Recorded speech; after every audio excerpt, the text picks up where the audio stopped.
Ya, ok. Ok, perfecto. Muy buenas tardes a todos. En esta oportunidad tenemos a Jonathan Cagua, el ingeniero Jonathan Cagua, que es un experto en el área de diseño. Él inclusive actualmente cuenta con una certificación de normativas IPC de diseño de circuitos impresos y él pues nos va hoy día pues a compartir un poco su experiencia. Y pues bueno, sería muy importante que todos los presentes aprovechemos esta oportunidad de escuchar información de primera mano del experto Jonathan Cagua. De hecho, les comento, antes de empezar la planificación de este curso, yo lo primero que hice fue asesorarme con Jonathan porque él pues es una persona muy conocedora de este tema. Entonces, bienvenido Jonathan y muchas gracias por estar aquí con nosotros. ¿Qué tal? Mucho gusto con todos. Bueno, ya la mayoría me habrán escuchado. Soy Jonathan Cagua, ingeniero en electrónica y telecomunicaciones de la ESPOL. Llevo como 7 años en lo que es sistemas embebidos y lo que es diseño de hardware en la empresa de Easymetering. Creo que de las antiguas charlas habrán escuchado a que trabaja en mi área, a Víctor. Él dio unas introducciones de cómo se hace la parte de las producciones y toda la cosa. Yo les voy a explicar un poco sobre el tema de lo que es organización en sí, ¿ya? No abro Altium aquí ahorita porque va a consumir, pero voy a abrirle unos PDFs en resumen, ¿ya? El siguiente PDF que estamos viendo, no sé si lo pueden visualizar. Sí, Jonathan, sí lo vemos. Ya, listo. Entonces, esta es de la empresa Nordic, ¿ya? Entonces, este board, como ustedes ven en la primera página, es lo que yo siempre les pido, una de las tantas formas que yo siempre les pido a mis ayudantes, es organización a la hora de hacer un esquemático en sí, ¿ya?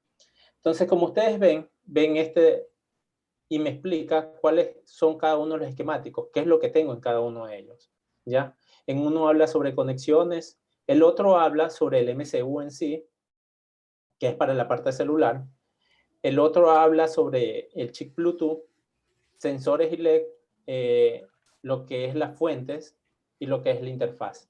Y aquí a su lado ustedes ven un diagrama, por así decirlo, general de todo, cómo están cada uno de los módulos conectados, ¿ya?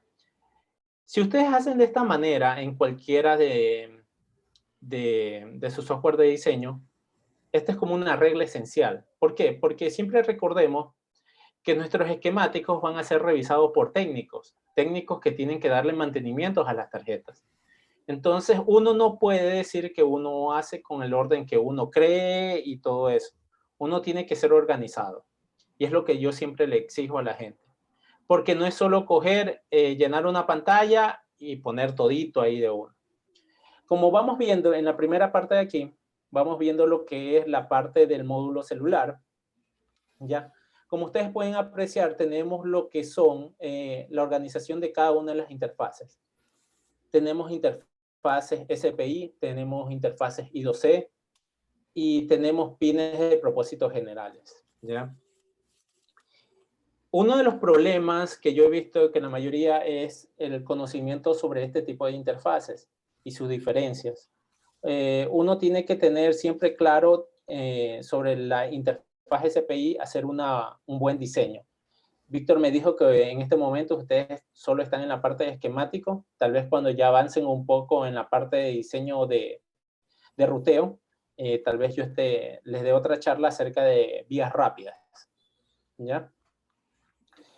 Entonces, ¿qué es lo que pasa con esta parte de aquí? Si ustedes ven aquí la organización de este esquemático, está súper detallado. O sea, aquí ya no hay pierde. Cada uno de los bloques, uno los va poniendo, por así decirlo, uno les crea las líneas y toda la cosa y los separa por áreas.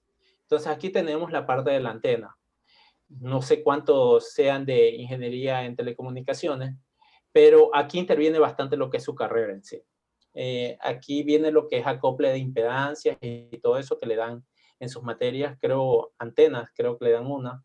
Entonces, ustedes como diseñadores y se dedican a esta parte de área, esta parte del área es muy interesante porque hay acoplamientos y todo eso. Ahí ustedes encuentran sentido ya todo esto de aquí. No sé si alguno se dedique a la parte de Teleco, pero si ustedes se dedican a esta parte de Teleco, hay unas herramientas sumamente baratas que le pueden ayudar para el tuning de las antenas. no sé si lo haya dicho Víctor, el Nano VNA, ¿ya? Ese le sirve para todo lo que es tuning, ¿ya? Y ustedes pueden ver qué tan óptimo es su diseño de antena. ¿Por qué? Yo he visto que en su materia de antenas, de lo que es de la materia de telecomunicaciones, hacen una placa, hacen unos cálculos, pero ¿qué es lo que le falta a esa materia en sí? Le falta la parte de la electrónica, que es lo que le enseña Víctor en la parte de diseño. Los dieléctricos que tenemos en nuestra PCB. Víctor les va a enseñar una parte que ustedes le piden al fabricante cuánto es la constante dieléctrica que ustedes van a tener y si ustedes la tienen por capas. Entonces, dependiendo de todos estos datos, ustedes pueden hacer un buen diseño de antena. Porque no es lo mismo que yo coja una placa, la haga con perclorudo y todo eso, a una que yo mande con ciertas especificaciones a China a fabricarla. La antena se va a comportar sumamente diferente, ¿ya? Entonces, cuando uno hace este tipo en la parte de telecomunicaciones, uno tiene que tener muy claro esos conceptos. En tal caso, cuando Víctor haga sobre esa parte ahí, me puede invitar y yo les doy una inducción de cómo hacer la parte de la antena. Porque la parte de la antena, yo siempre discuto a la gente, no es solo de conectar un SMA, un UFL y ya, conecto la antena y esto funciona. Puede funcionar, pero no está optimizada en sí, ¿ya? Cuando nosotros vamos a optimizar, uno tiene que poner reglas de diseño aquí. Y las reglas de diseño siempre tienen que ir claras en el esquemático. Del esquemático parte todo. Del esquemático uno pone, a ver, esto es una línea de 50 ohmios. Esta es una vía rápida. Estos son pares diferenciales. Entonces, cuando uno trabaja con pares diferenciales, uno tiene que tener en cuenta lo que es la longitud y lo paralelo que tienen que ir estas vías, ¿ya? ¿Hasta ahí alguna pregunta? Bueno, Jonathan, solo complementar algo de lo que dijiste. Recuerdo que inclusive una vez te hemos comentado que usábamos módulos XB con conectores UFL para los XB Pro puntualmente y usábamos conectores UFL para el tema de las antenas. Así es. Pero es cierto, en ciertos momentos el UFL funciona bien, pero ya cuando, digamos, si se somete el equipo a vibraciones, el conector UFL puede en cierta manera ofrecer algún tipo de fallo, ¿no? Claro, y entiendo que por eso es que tú mencionas que lo más eficiente es procurar diseñar la antena en la PCB misma, ¿no? Claro, ¿qué es lo que pasa? Cuando hablamos en temas de costos, por así decirlo, También. si yo compro una antena, me cuesta $2, $2.50. Si yo compro un UFL y le pongo un UFL aquí para ahorrarme, yo digo, bueno, pongo el módulo, el UFL estamos por los órdenes de 50 o 70 centavos. Entonces, todo eso es costo realmente a la larga. ¿Qué es lo que hacen ustedes? Podrían hacer como estudiantes del SPOL y todo eso, hacer su propia antena, ¿ya? Los fabricantes te dan cómo son los diseños de antena, pero siempre el fabricante te dice, pero tú tienes que seguir estas reglas de diseño. O sea, el dieléctrico tiene que ir de tal valor, la distancia es de 1.6, o si utilizas de 1, haces un cálculo de esto aquí. Y ahora la cosa está tan fácil que tú le pides a tus fabricantes en China o en Taiwán que ellos te vean si tu vía cumple con los 50 o 100 ohmios que tú necesitas. Esas son las ventajas de ahora, que los costos no son tan elevados. ¿Ya? Entonces, ¿qué es lo que pasa? Tú en lo que es Bluetooth, tú puedes hacer la antena en la placa y la gente así se ahorra costos. Porque te imaginas, tomemos el ejemplo del SP32. Lo utilizas con el U4. Estamos hablando de 90 centavos en el integrado. Estamos hablando en boom, que es cristal y todo eso. En total se te vaya a $3. Le pones para batería de litio y todo eso, se te va $3. Le pones $1 más de $1.50 del chip, $4.50. Y si la antena, tú haces un buen diseño y lo haces en la PCB, no te salen nada. Solo es espacio en la PCB, que muchas veces tenemos, ¿ya? Y eso es lo que hacen la mayoría cuando emprenden, por así decirlo, ahorrar estos tipos de costos. Porque si tú le pones UFL, de ahí le conectas un pigtail, de ahí va la antena externa. Ya estamos hablando que ya está, el costo se está elevando más o menos. Estamos hablando de una antena que puede estar costando 4 o 5 dólares, esta es de plástico. Ya estamos hablando de un pigtail de $1. Estamos hablando del UFL de 50 centavos. Entonces, a la larga nos está saliendo hasta más caro que el propio procesador. ¿Ya?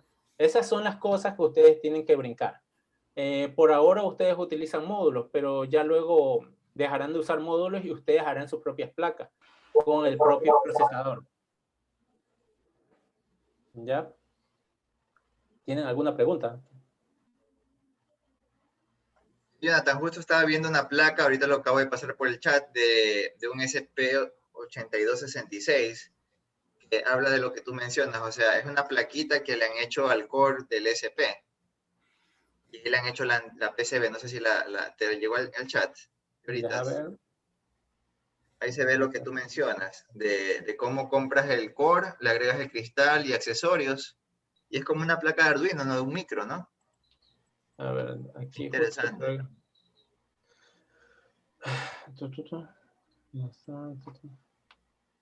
En el chat de Teams, De Teams. ajá, te digo de Zoom, de Zoom. Ah, ya. Hay A ver, a mí me llegó de un link ahí. ajá, Entonces, en ese link hay unas imágenes y, y lo que tú dices, o sea, se puede hacer la placa, poner el core, los restos de accesorios y es como una tarjeta de Arduino, pero con conexión inalámbrica en todo caso. claro, es que el detalle viene del siguiente. Lo que pasa es que, digamos, ustedes quieren ponerle una plantita, digamos, para ver si la luz está correcta y toda la cosa. ¿Se imaginan ustedes sus kits de Arduinos todos grandes ahí colocados? Mira, Entonces, ahorita no, lo estoy no. compartiendo, me refiero a esto. Ya. Ahorita no puedo ver, no veo nada que hayas compartido. Así, ya, es que, ya, bueno, no. Puedes abrir tú igualmente el enlace si gustas, que te pasé para que puedas comentarles eso. Ya, ver un ratito. Bueno, otra cosa del trabajo del ingeniero en hardware es leer binarios. CP30, SP8266. Sí. Pero el SP8266 ya estos manes ya lo van a devaluar también. No sé si hayan visto entre las noticias, ellos lo van a devaluar porque ya está viejo el man. Mira, la plaquita azul, Tiene por su ejemplo. tiempo. Esa plaquita de abajo, el azul de la Esta de aquí. izquierda. Ajá. O sea, bueno, es un ejemplo nada más, claro, que no estamos diciendo, pero es lo que tú dices, que se puede diseñar la PCB ahí mismo, ¿no? Claro, es que mira, aquí a los chinos no les conviene poner una antena de cerámico ahí, porque eso es costoso. Eso es costoso, o sea, cuesta más que el propio chip. Entonces, ¿qué es lo que pasa? Estas antenas ustedes lo encuentran en Texas Instruments y todo eso, ya esos ingenieros hicieron los cálculos, ¿ya? Lo único que uno tiene que cumplir es con el material que están hechos estas placas, así. Nada más. Esto no es lo mismo que, si tú te pones a hacer esa antena con perclorudo y todo eso, no va a funcionar igual, Con ¿ya? las placas de la Boyacá. Exacto, no les va a funcionar igual. ¿Por qué? Porque esta está hecho con cierto tipo de material.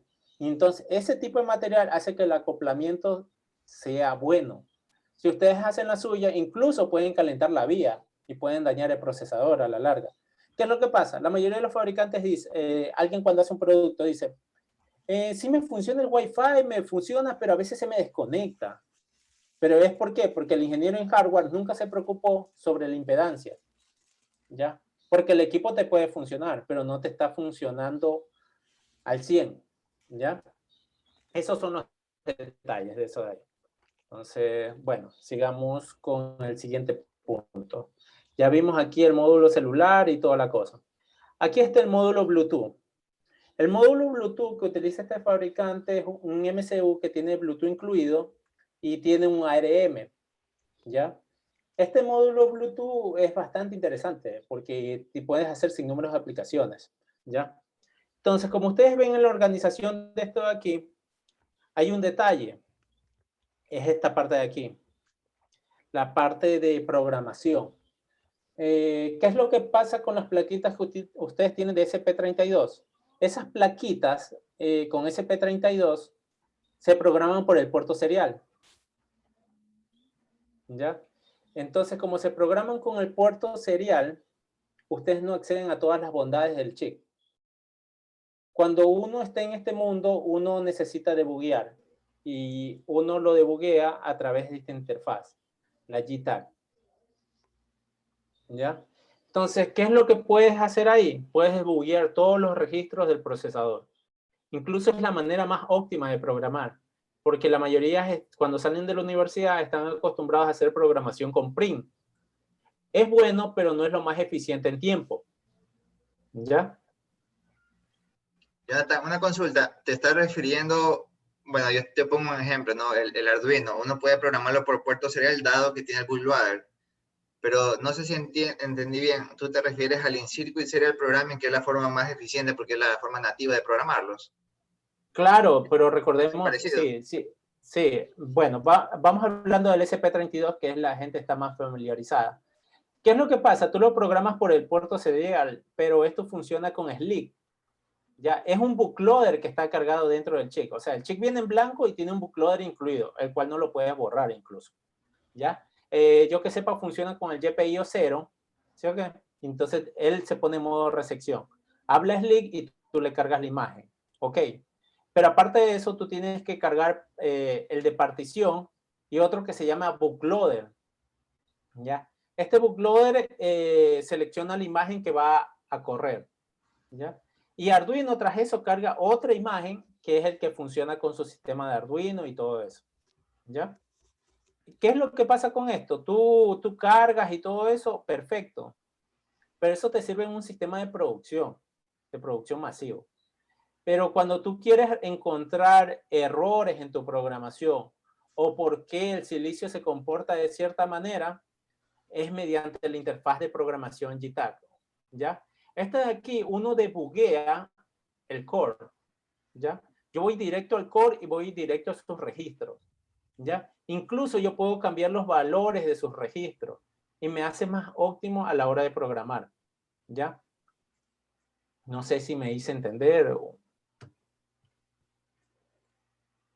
¿Ya? Entonces, la mayoría de los sistemas ya tienen bootloader cargado, un book que le llaman, un book de fábrica. Esto más sirve para producción en sí. La interfaz que yo le estoy diciendo, ustedes pueden poner breakpoint y pararlo en ciertos puntos, cambiar sus valores instantáneos, cosa que digamos que ustedes no tienen tal sensor y todo eso, pero quieren simular el data. Ustedes pueden simularlo en debug, ¿ya? Y llevarlo a ciertos puntos de programación, ¿ok? Para eso es la interfaz de aquí, la de debug de JTAG. Y es bastante usado en la industria. Ustedes en la industria no van a ver ningún programador que haga todo por print. Eso no van a encontrar, ¿ya?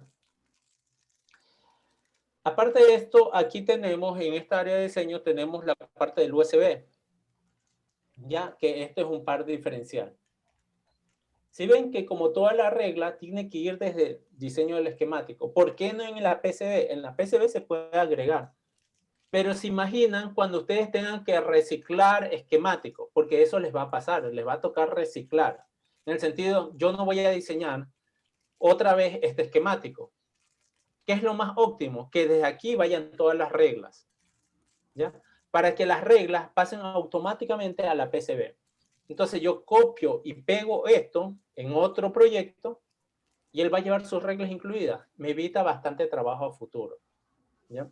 Y entonces Víctor, como ahorita le está enseñando, él les enseña que ustedes ponen, ¿sabes qué? La vía de aquí tiene que ir de tal grosor. Ustedes lo agregan en el esquemático, ¿ok?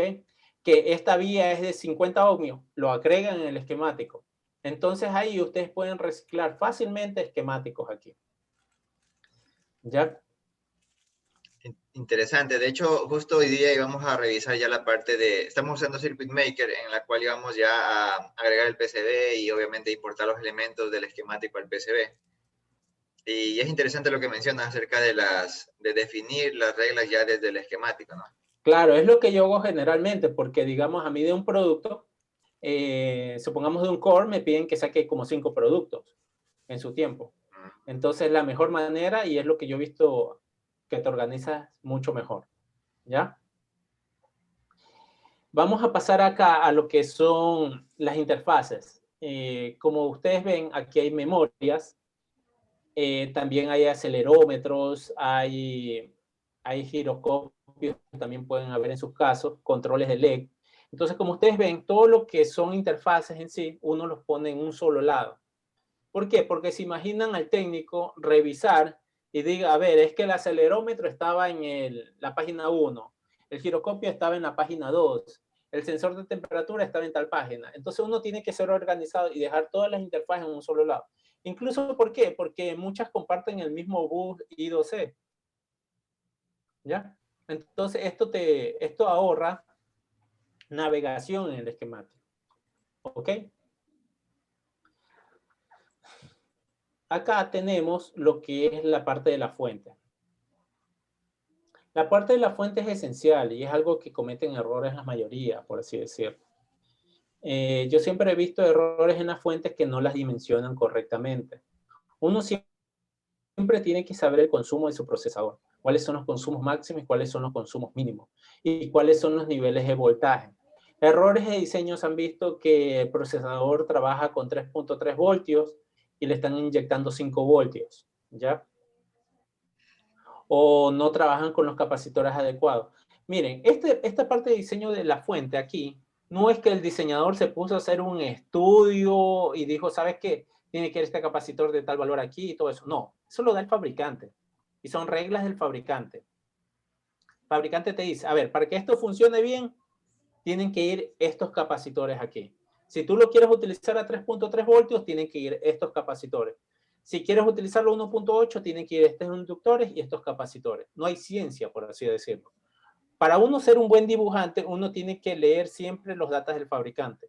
¿Por qué? Porque el fabricante ya lo ha sometido a estrés a su chip. Ya sabe cuáles son los valores que tienen que ir en este de aquí. ¿Ya? Entonces, esta parte es esencial que ustedes la sepan manejar. Miren esta fuente de aquí. A muchos no se les hubiese ocurrido que la fuente de aquí sea manejada por I2C y manejar todos sus eventos. Wow. Entonces, esto va al procesador y el procesador sabe si la batería se está cargando, si la batería no funciona bien o si la batería no está conectada. ¿Ya? Entonces, todo lo hacen. Ya los chicos han aumentado tanto su capacidad y las cosas que nos pueden dar, que es tan fácil ahorita buscar y cualquier chip que tú piensas, tú lo vas a encontrar, solo es cuestión de búsqueda nada más.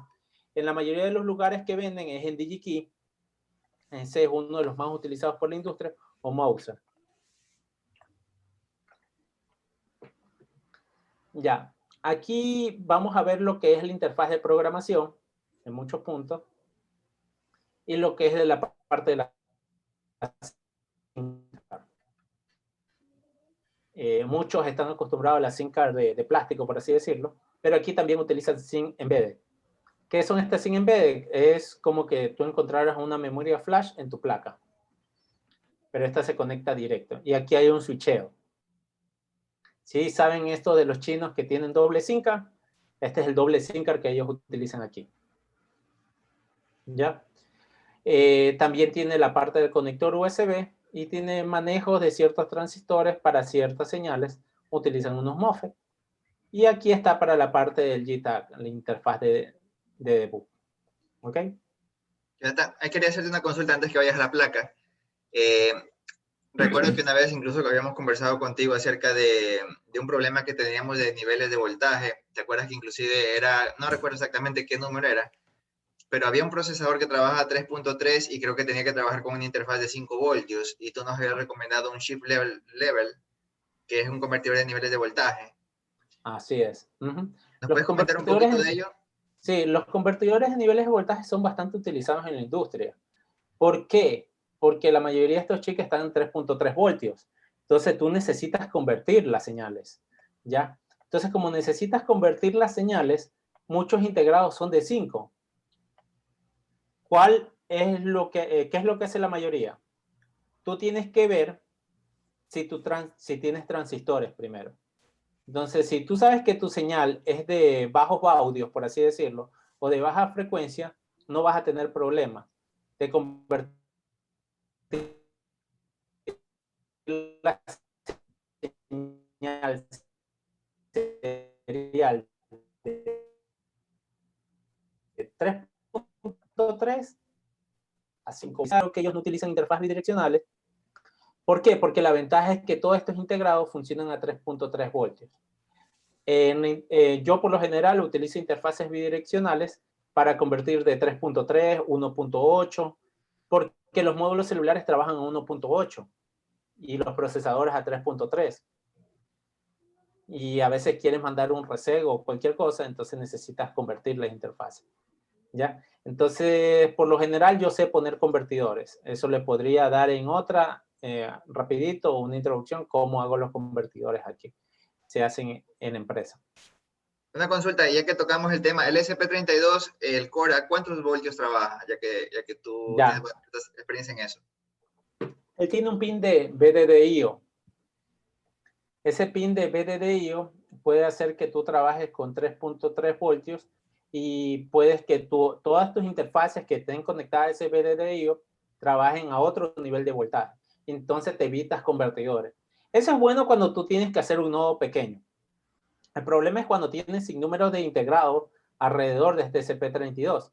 Ahí viene un problema porque tú tienes que dimensionar y algunos son de 5, otros de 3.3 y otros de 1.8. Entonces ahí lo más sano que a mí me ha tocado es dejar todo a 3.3 con este pin BDDIO, que ustedes lo van a encontrar en el SP32. Ese de ahí es lo que hace es poner el nivel de voltaje en sus pines, en ciertos pines. Hay unos pines que tú no puedes cambiar, que son los que van conectados a la flash y las extensiones para la RAM. Esos de ahí se mantienen fijos en su nivel de voltaje, que es de 1.8. ¿Ya? Interesante, sí. Profe, una pregunta. Disculpe que le interrumpa. Es que mencionó eso de los convertidores. Yo he visto que suelen usar los convertidores DCC, Boost Convert y el Bot Convert. ¿Hay problemas con eso o no? No. Yo hablaba de convertidores de nivel. ¿Qué son convertidores de nivel? A una interfaz UART, digamos que tú tienes un sensor de oxígeno, funciona a 5 voltios, y tú tienes tu chip que funciona a 3.3 voltios. Si tú los conectas directos, vas a dañar la interfaz de tu microcontrolador, ¿ya? Entonces, ahí tú utilizas convertidores de nivel, que es que tu señal de 5 voltios se convierte a 3.3, digamos, con 9600 baudios. Funcionan perfectos, ¿ya? Y no vas a tener cortocircuito por ningún lado. Ya entendí, hablaba del rango, o sea, el rango de voltaje lo vas a... Claro, así es. ¿Por qué? Porque digamos que aquí, este integrado de aquí funciona a 1.8, pero este funciona a 3.3. Si tú quieres comunicarlo los dos, tienes que hacer un convertidor de nivel aquí, entre los dos. Si tú utilizas el SP32, tú tienes que tener claro esto de los niveles. ¿Por qué? Porque puedes quemar los pines de tu microcontrolador. ¿Ok? Ok, entendido. Ya listo. Sí. ¿Qué es lo que pasa? En esta placa de aquí ya es del fabricante Nordic. Yo creo que esta parte de aquí luego se le explico en otra charla cuando ustedes ya hayan visto ruteo de hardware. Entonces ustedes la van a apreciar mucho mejor que ahora, ¿ya? No sé, Víctor, ¿tienes algún detalle? Porque estos son capas y eso prefiero explicárselo en otra charla. Sí, quería aprovechar lo que tú mencionaste y es valioso porque verás, justo una vez contigo habíamos conversado de que teníamos problema cuando haces un producto y obviamente tienes componentes de diferentes fabricantes, resulta que, como tú mencionaste, digamos, usas el SP32, 5 voltios o 3.3, usas otro bloque sin algo, trabaja a 1 punto algo, otro bloque trabaja a 5, entonces resulta que en un momento dado tú te encuentras con una plaga que tiene diferentes niveles de voltaje y ahí viene pues el tema de los convertidores de niveles. Y también recuerdo que a veces uno buscando en internet encuentra que puede usar transistores, ¿cierto? Para convertir niveles, pero uno tiene que fijarse en la velocidad de respuesta de los transistores, porque caso contrario no podrían tolerar la frecuencia de cambio para interfaces de comunicaciones. Así es, Víctor. Lo que tú tienes que ver es la frecuencia de esto de aquí. Y si ellos están dentro del rango que tú vas a trabajar, no vas a tener ningún problema. Incluso ustedes pueden utilizar un 3904 y todo eso y hacer convertidores de nivel. Por lo general, la mayoría utilizan MOSFET, ¿ya? MOSFET de baja corriente y toda la cosa por sus velocidades. Y lo he visto en fabricantes de módulos celulares, todo eso, que para costo no utilizan un bidireccional, sino que utilizan MOSFET. Es más barato realmente, ¿ya? Entonces, cuando tú los MOSFET ya los compras por 1000, ya es casi nada. Comparado con un bidireccional que su curva de costo no baja tanto cuando ya estás llegando por los 1000 y te extiendes. Entonces, ese es el detalle.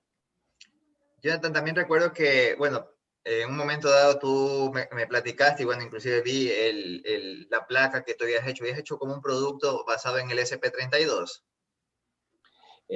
No, lo había hecho con Nordic, una redondita que había hecho. Eso Ajá, sí. podrías ponerle en la siguiente exposición que hagamos, yo le puedo hablar de esta placa. Fue un pequeño nodo customizado, no quería usar módulos de Nordic, módulos certificados, sino que yo quería hacer un pequeño nodo para testear lo que es temperaturas, acelerómetros y toda la cosa. Podríamos hablar en una siguiente charla sobre Silicon Lag y todo eso y sus procesadores, si es que les interesa a tus estudiantes, y podría hacer una inducción de cómo funciona o cómo yo hago para seleccionar un procesador en sí. Sí, sería de mucha ayuda. De hecho, ya hoy vamos a arrancar con el tema de PCBs y si nos puedes adelantar algo sería estupendo o como tú mencionas podemos coordinar una siguiente charla si gustas. También sería Sí, importante que si tienen alguna inquietud la puedan realizar los chicos. sí, justo yo dije, como tú me dijiste a nivel de esquemático, yo dije mejor me quedo hasta este punto porque ellos aprovecharían ya lo que le vaya a hacer sobre PCB ya después que tú les has dado sus clases. Ya, Entonces aprovecharían ese conocimiento y yo les recomendaría unos libros que necesitan leer después. interesante. ¿Alguien tiene alguna inquietud? De pronto algo más que nos quieras compartir, Jonathan. Bienvenido, como Profe, siempre. yo tengo una inquietud con solo de lo de tensión. ¿Sabes si el SP32 tiene lo que son para cambiar las referencias, como lo que era el Arduino, para cuando hacemos y utilizamos los ADC? La multiplexación de pines, ¿me estás hablando? Sí, lo que pasa es que cuando yo trabajamos con Arduino había como una función de que si yo tenía un sensor de que era de 0 a 3 voltios y como la escala era de 0 a 5 y no desperdiciar la escala, podíamos poner una referencia externa para que la Así medición es. se haga de 0 a 3. BDDIO es ese pin de ahí. Entonces tú con ese de ahí, tú le referencias a que todos tus pines son para ese nivel de voltaje en sí. Y te ahorras costos y lo conectas directo a 5 voltios del SP32. Investiga sobre el BDDIO del SP32 y lo vas a encontrar interesante en esa parte de ahí. Y te ahorra costos porque tú ya pones, no sé si los shields que venden con acceso a este pin, creo que sí. Entonces, ahí tú conviertes de uno. ¿Esa era tu pregunta o estoy mal? Sí, esa era mi pregunta, pero ¿solo se puede hacer por una referencia para todos los pines o puedo Sí, poner varias referencias? sí, eso es lo malo, una referencia para todos los pines. O sea, si tú ya trabajas con 5 voltios, ya te quedaste con 5 voltios en la mayoría de los pines. Y ciertos pines que son de las flash, esos sí se quedan con 3.3 voltios o 1.8 era. ¿Ya? Eso sí no se toca. Eso te lo dice el fabricante claramente en el data. Listo. Y otra consulta, lo que pasa es que no sé si sea lo mismo caso. Lo que pasaba es que cuando yo trabajaba con el Arduino y utilizaba los módulos de Bluetooth, sucedía que yo no podía cargar un nuevo programa porque me decían la página que para cargar la nueva programación, el Arduino utilizaba los mismos pines que utilizamos para el Bluetooth. Así que había una interferencia. ¿Eso no pasa con el SP32? ¿Qué es lo que pasa? Es que el Arduino están hechas librerías con ciertas cosas, entonces ese es el detalle. Cuando tú utilizas, según lo que te entiendo, tenías un módulo Bluetooth que lo conectabas con el Arduino y te decía que iban en ciertos pines, ¿sí? Eso es lo que me estás diciendo. Sí, era el TX-RX, el de Sí, DAT. es que eso lo que pasa ahí es que ese es un módulo Bluetooth, pero solo es un módulo nada más, no tiene el procesador incluido. El SP32 tiene el procesador incluido, o sea, ya es todo interno, incluso en un core corre todo lo de Wi-Fi. Entonces tú accedes directamente a la programación de ese de ahí. De hecho, para acotar un poquito, por ejemplo, verás, Vidal, el Arduino tiene usado los TXRX por medio del chip FTDI y el USB para conectarse al computador. pero si tú a eso vas a conectar el Bluetooth, si es serial, lo conectas a los mismos TXRX y vas a tener en todo caso ese conflicto de señales. Entonces, por eso es que encontraste en algún lugar que te decía que desconectes el interfaz serial para que pueda comunicarse libremente el Arduino con la PC. Pero como menciona Jonathan, este es un core que ya tiene embebido la parte de Bluetooth, es decir, no usa la interfaz serial que tiene el core, sino va conectado al puerto serial que tú tienes, porque el USB ya está embebido en el core. Así es. Entonces, sí, esta es la ventaja de estos procesadores con Bluetooth y Wi-Fi incluido. Incluso después le podría hacer un análisis con el SP32, cualquier cosa, y podríamos verlo y hablar acerca del tema, en temas de hardware del SP32. Entonces, yo creo que eso es todo por ahora de esto aquí. No creo que no hay más preguntas, ¿o sí? ¿Alguna otra pregunta? Genial, Jonathan, Yo muchísimas tengo, gracias porque... Ah, no, sí, ya vimos, claro, pregunta, claro. es que se me hizo la Nate nos enseñó como un módulo que era la antena, que me pareció que yo lo he visto que es como un módulo de RFE, bueno, señal, el que era como una antena que me habían dicho de los costos y todo eso, el que lo mostró en antes. Ah, sí, déjame Creo que era un compartirlo aquí. módulo de radiofrecuencia. Sí, ya lo comparto. Lo que me pasa es que yo estaba investigando porque ese módulo que a mí me parece interesante y me salían de que ese tipo de antenas, o no sé si era la antena o el módulo como tal, de que que eran muy propensos al ruido. En realidad, como es una antena de bajo costo, por así decirlo, porque está en tu placa, lo que pasa es que no tienen tan buena ganancia como si pones una antena de cerámico, ¿ya? Entonces, ¿qué es lo que pasa? ¿Por qué te dice que ruido y todas estas cosas es por una mala calidad de PCB? ¿Ya? Los fabricantes te dan para que tú te ahorres costo, pero si tú lo haces en una PCB, solo coges y dibujas el cuadrito, las líneas, por así decirlo, y no tomas en cuenta la parte del dieléctrico o los 50 ohmios de las vías y todo eso, te va a fallar y no va a funcionar eficientemente el circuito. Por eso es que en ruteo, ya después que le dé Víctor, ya vamos a ver esos temas, los temas de antena. ¿Ok? Entonces, por eso yo les dije al principio, no es lo mismo que ustedes cojan una placa que van a comprar a Boyacá, o la cojan, la hagan ustedes mismos y hagan esta propia línea, no va a funcionar de la misma manera. Incluso los chinos, a algunos no les importa y lo hacen en cualquier PCB, la más barata que tengan. ¿Ok?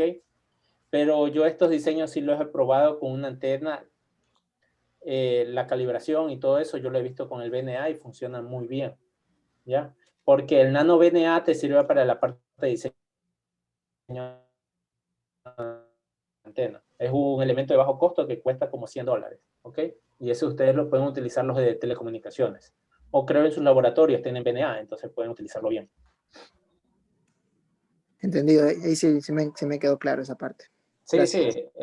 Ya luego tendremos una segunda charla con Víctor y entramos a estos temas de aquí que también son interesantes y yo podría mostrarle ciertas placas y cómo se hacen los cálculos con Altium. Entonces, y cómo Altium nos ayuda en toda esta parte de la creación de las antenas.